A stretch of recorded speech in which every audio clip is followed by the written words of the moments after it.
Maintenant, dit le Seigneur, revenez à moi de tout votre cœur, car je suis tendre et miséricordieux.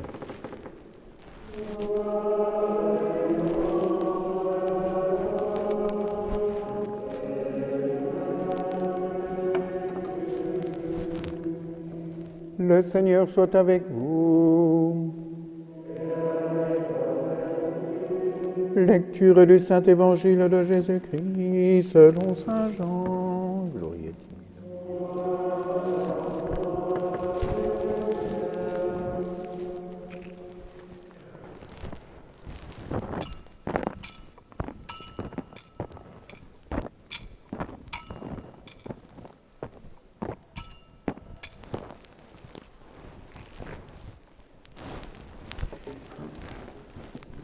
En ce temps-là, Jésus s'en alla au mont des Oliviers.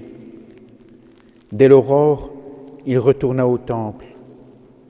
Comme tout le peuple venait à lui, il s'assit et se mit à enseigner. Les scribes et les pharisiens lui amènent une femme qu'on avait surprise en situation d'adultère. Ils la mettent au milieu et disent à Jésus, « Maître, cette femme a été surprise en flagrant délit d'adultère. Or, dans la loi, Moïse nous a ordonné de lapider ces femmes-là. Et toi, que dis-tu » Il parlait ainsi pour le mettre à l'épreuve, afin de pouvoir l'accuser. Mais Jésus s'était baissé, et du doigt il écrivait sur la terre. Comme on persistait à l'interroger, il se redressa et leur dit, « Celui d'entre vous qui est sans péché, qu'il soit le premier à lui jeter une pierre. » Il se baissa à nouveau et il écrivit sur la terre. Eux, après avoir entendu cela, s'en allaient un par un, en commençant par les plus âgés. Restant seul avec la femme, Jésus resta seul avec la femme, toujours là, au milieu. Il se redressa et lui dit, « Femme, où sont-ils donc ? Personne ne t'a condamné ?» Elle répondit, « Personne, Seigneur. » Et Jésus lui dit, « Moi non plus, je ne te condamne pas. Va, et désormais ne pêche plus. » Acclamons la parole de Dieu.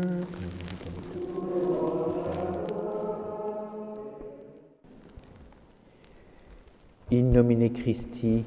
Amen. L'évangéliste nous dit que le Seigneur était dans le temple dès le point du jour. C'est effectivement ce qu'il va faire juste avant sa passion. Il sera dans le temple régulièrement, mais dès le point du jour. Le soir, il va au jardin des Oliviers. C'est d'ailleurs là qu'il sera arrêté le jeudi saint. Et il va aussi souvent dormir chez Marthe et Marie. Mais à la pointe du jour, il veut être dans le temple. Il annonce par là qu'une nouvelle loi va apparaître. C'est la loi de sa divine miséricorde, le point du jour, un nouveau jour. Et que fait-il dans le temple ? Il enseigne et il guérit. Il enseigne les foules et il guérit les malades. Par ses miracles, il donne du poids à son enseignement, puisqu'il prouve par ses miracles sa divinité, et donc cet enseignement qu'il donne est un enseignement sûr, puisqu'il est de Dieu, tout simplement. Et il est dans son temple, le Seigneur est dans son temple à enseigner et à guérir les misères humaines. Il représente là le Christ dans sa propre Église.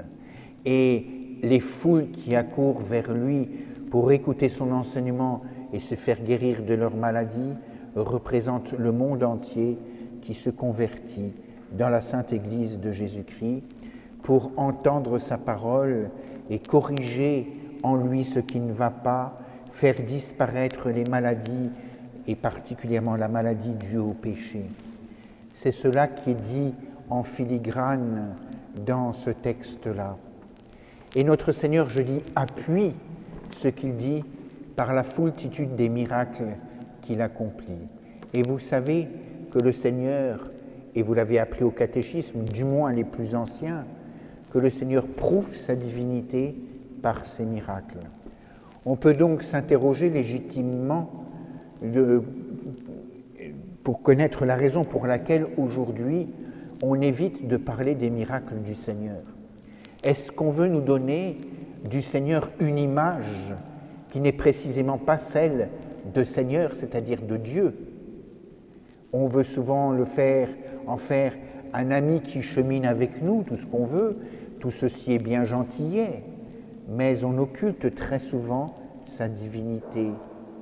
Et de la même manière, l'Église enseigne, et particulièrement dans le Concile Vatican I, en 1870, que certes on peut chercher Dieu et le trouver à un certain nombre de choses de manière naturelle, c'est-à-dire sans la théologie, mais cependant, l'Église prouve la véracité de son enseignement par les miracles qui s'accomplissent en elle, car c'est le sceau de Dieu, cela. Un idéologue pourra vous remplir le cerveau de ses sornettes, mais il ne pourra pas y mettre le sceau de Dieu.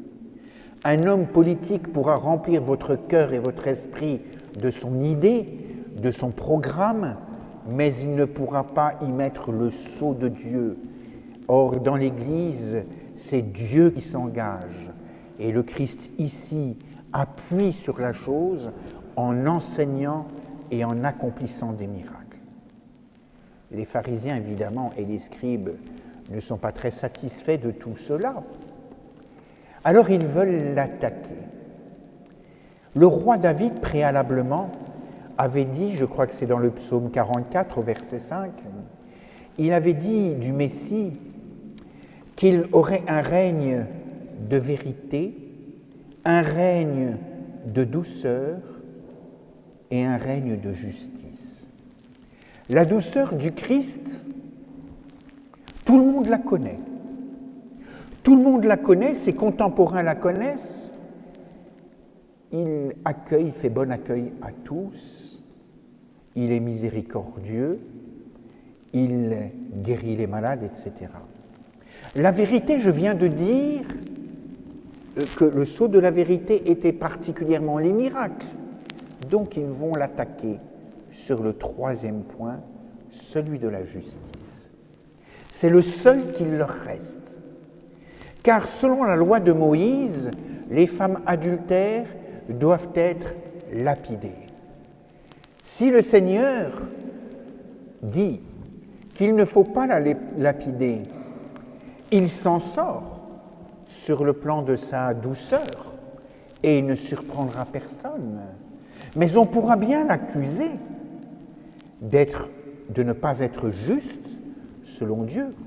Et vous savez que les Écritures, lorsqu'elles nous parlent de justice, un homme est juste, une femme est juste, cela signifie qu'ils appliquent scrupuleusement les préceptes et les lois de Dieu, je précise bien. Vous comprenez, 613 préceptes, ça n'est pas rien, plus les lois. Alors, notre Seigneur les laisse donc bien faire ce qu'ils veulent.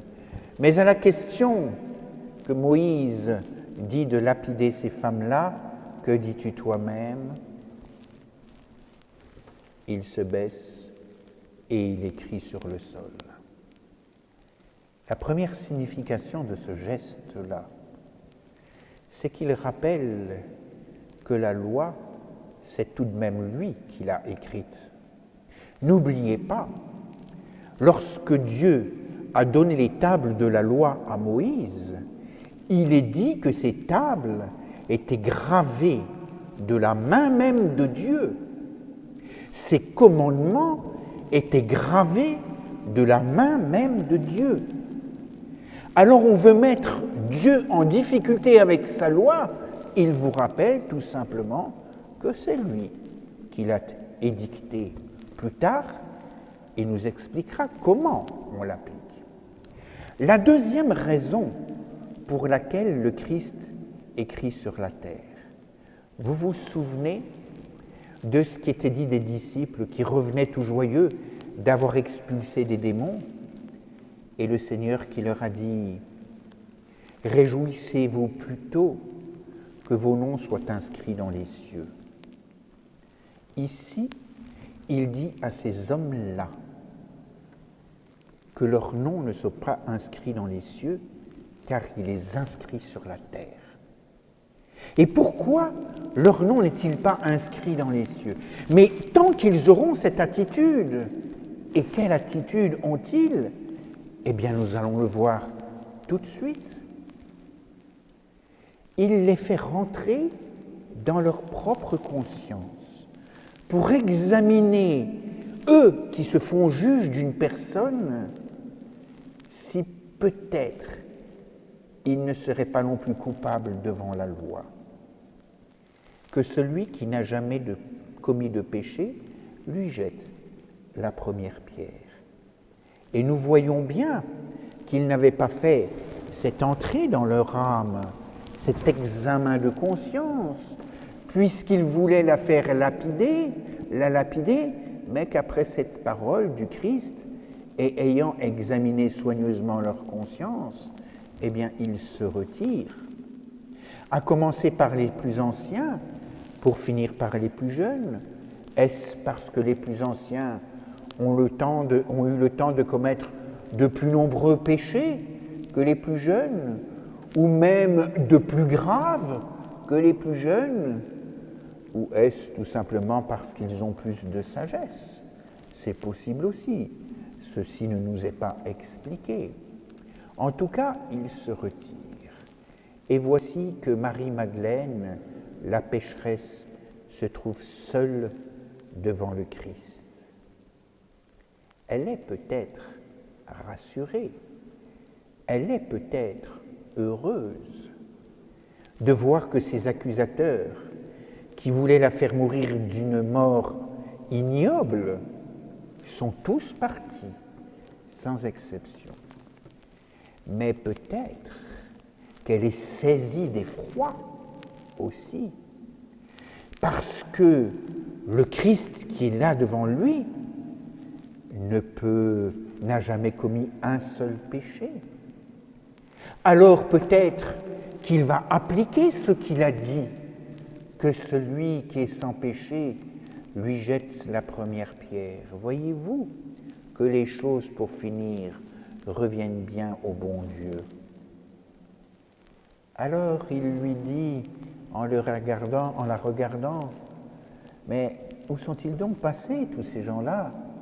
Ils ne t'ont pas condamné? » ?»« Non, Seigneur. » »« Eh bien, moi non plus, je ne te condamne pas. » Ah! Nous allons nous engouffrer pendant des décennies sur ce pardon miséricordieux de Dieu qui nous est exprimé par le Christ. Et comme nous tronquons les évangiles, nous en faisons donc un contresens. Car le Seigneur serait-il permissif? C'est bien un petit peu ce que nous avons l'impression d'entendre lorsque les gens nous disent « Oh, Dieu est miséricordieux !» Alors, et moi combien de fois ai-je entendu dans des sermons pour les enterrements que la personne qui était décédée nous regardait du haut du ciel, mais qu'est-ce qu'on en sait? Est-ce nous qui jugeons les vivants et les morts? Que cette personne était une sainte? Qu'en savons-nous? Que Dieu est bon, qu'il l'accueille au ciel? Que Dieu soit bon, on le sait, mais au ciel, ça n'est pas si évident que ça. Alors c'est extrêmement handicapant de parler comme ça lors d'un enterrement, parce que ça évite à toute personne de prier pour le défunt ensuite, puisqu'il est au ciel. De la même façon, si le défunt n'était pas très recommandable pour un certain nombre de points qu'un certain nombre de gens dans l'Église connaissent, ils se disent à quoi bon faire des efforts? Lui va au ciel, moi aussi j'irai donc. À quoi bon corriger ses péchés? Il n'a jamais voulu les corriger. Eh bien, pourquoi les corrigerais-je si c'est pour subir le même sort, c'est-à-dire la vision béatifique dans le ciel. Il n'allait jamais à l'église. Alors pourquoi irais-je à l'église? Il n'allait jamais à la messe, mais il est au ciel. Alors pourquoi irais-je à la messe? Et que nous a donc enseigné l'Église pendant les siècles? Des balivernes. Nous comprenons bien que ceci n'est pas convenable. Le Christ ne dit pas à Sainte Marie-Madeleine, qui n'est pas encore sainte, qui le deviendra par la suite, mais il ne lui dit pas « choisis la vie que tu veux vivre. Moi, de toute façon, je t'arracherai à l'enfer. Moi, de toute façon, je supplierai mon Père pour toi et tu seras dans le paradis avec moi, quelle que soit ta vie, quelle que soit ta conscience, éclairée ou non, ça n'a pas d'importance. Non. Il lui dit, va et désormais ne pêche plus. Le Seigneur nous montre à travers cela qu'il a une sainte horreur du péché. Et ceci ne devrait pas nous étonner, mais en même temps qu'il a un profond amour pour le pécheur, car il ne l'a pas condamné, mais il a condamné le péché. Va et désormais ne pêche plus. Alors nous comprenons du même coup que ces pharisiens ont dû être extrêmement choquants, puisqu'il s'agit ici de lapider une femme qui est une pécheresse. Oui, certes, mais que disent les Écritures? Dieu ne veut pas la mort du pécheur, mais qu'il se convertisse et qu'il vive. Ou encore le Christ qui nous dit « Je ne suis pas venu pour les bien portants, mais pour les pécheurs. » Ou encore « Je suis venu sauver ceux qui étaient perdus. » Et nous trouvons cette miséricorde extraordinaire dans le christianisme. Mais allez donc regarder un peu dans l'islam ce qu'il en est, et vous vous apercevrez qu'effectivement, il n'y a pas cette miséricorde. Chez les musulmans, l'incroyant doit se convertir, à l'islam évidemment, pas au catholicisme. Il doit se convertir à l'islam, et s'il ne le fait pas, il est mis à mort. Le pécheur, le grave pécheur, est mis à mort. On ne cherche pas à ce qu'il se convertisse. Il a péché, il est mis à mort, et en plus, vous avez dû l'entendre sur des vidéos de temps en temps, au nom du Dieu Tout-Puissant et Miséricordieux, on va te décapiter. Très bien. Ben, vous voyez qu'avec Jésus-Christ, c'est tout autre chose. Alors ceci nous apprend quoi? Que notre manière de vivre chrétiennement doit être réformée. Nous avons une habitude, l'habitude de critiquer notre prochain. Or, dans cet évangile, le Christ nous montre qu'avant de critiquer l'autre, il faut faire son examen de conscience, que celui qui n'a jamais péché lui jette la première pierre. Parce qu'il ne veut pas que la loi soit appliquée par des prévaricateurs de la loi. Il ne veut pas que la justice de Dieu soit faite en dehors de sa miséricorde. Et nous comprenons que nous qui sommes prompts à juger notre prochain, nous ferions bien de nous dire, mais ne sommes-nous pas sous le coup du jugement, nous aussi? Pour qui est-ce que nous nous prenons, nous qui jugeons constamment notre prochain? Ça n'est pas ce qui est dans ces Écritures. Alors, sommes-nous des musulmans ou sommes-nous des chrétiens? Sommes-nous des athées ou sommes-nous des chrétiens? Sommes-nous créés à l'image et à la ressemblance de Dieu, du Christ, en son incarnation, ou ne le sommes-nous pas? Alors il s'agit pour nous de réformer précisément notre vie sur ce point-là. Et vous vous souvenez qu'il y a quelques dimanches à peine, eh bien, c'était l'évangile de la paille et de la poutre. La même chose, le même enseignement. Alors souvenez-vous de ceci. Je cite la parole d'un évêque ancien évêque de Lourdes, je l'ai déjà cité ici, mais je la rappelle. Il disait ceci: plus rester assis, plus j'aime les communistes, plus je combats le communisme. Il était totalement dans la ligne que nous venons de voir du Christ. Il aime les communistes, mais il déteste cette idéologie. Et je rappelle que l'Église l'a condamnée comme intrinsèquement perverse, cette idéologie communiste. Donc je peux y aller. L'Église l'a dit une fois pour toutes. Mais il ne lutte pas contre ces hommes, il lutte contre cette idéologie. Alors posons-nous la question, lorsque nous sommes si prompts à dire du mal du prochain, mais est-ce que j'ai la même attitude? Est-ce que je ne serais pas en train d'exprimer, si j'ose ce néologisme, ma détestation de mon prochain? Mais je régresse. On n'arrête pas de se vanter d'être au XXIe siècle. Au siècle dernier, j'entendais qu'on se vantait d'être au XX. Bon, ben, très bien, mais ça peut durer longtemps. Peut-être que du temps de Toutankhamon, on se vantait aussi d'être à son époque. Très bien. Mais on régresse sur le plan catholique. Alors demandons au Seigneur qu'il nous accorde la grâce de bien méditer cet évangile et de nous dire pour finir, si j'aime mon prochain, je vais tâcher de corriger en moi d'abord ce qui ne va pas en lui. C'est cela qu'il faut faire. Je vais tâcher également de l'éclairer, car s'il fait des erreurs en matière de théologie, en matière de dogme, en matière de foi, en matière de morale, c'est mon devoir que de l'éclairer. Et pourquoi est-ce que je le fais? Parce que je l'aime. Et que je ne veux pas qu'il se perde sur des chemins qui ne sont pas ceux du Seigneur. Alors je le fais, mais je le fais avec la douceur du Christ, avec gentillesse, en comprenant qui il est, pas comme un curé le fait en chair, c'est-à-dire en prédication. C'est tout à fait différent. Le style n'est pas le même.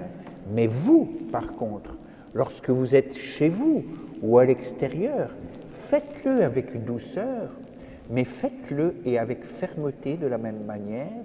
Donc demandons au Seigneur qu'il nous accorde la grâce, nous aussi, de bien appliquer la loi, mais telle qu'il nous l'a révélée, ainsi soit-il.